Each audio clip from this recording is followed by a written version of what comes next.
ఈ దినము కొరకైన దేవుని వాక్యము యోహాను సువార్త 14వ అధ్యాయం 1వ వచనం.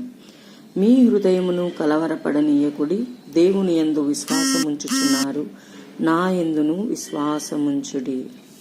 మన జీవితాల్లో ఎన్నో కలవరాలు ఉంటాయి కదండి.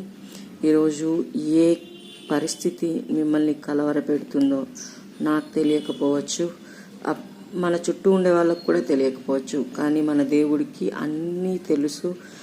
ఆయనకి సమస్తము సాధ్యమే.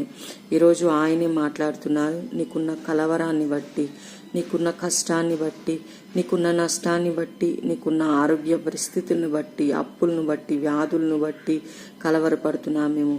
కలవరపడద్దు. మీ హృదయాల్ని కలవరపడనివ్వకండి. నా యందు విశ్వాసముంచుడి అని. మనకున్న కలవరాలన్నింటినీ తీర్చే దేవుడు మన దేవుడు అని నమ్మి ఆయనను ప్రార్థిద్దాం. దేవుడి వాక్యం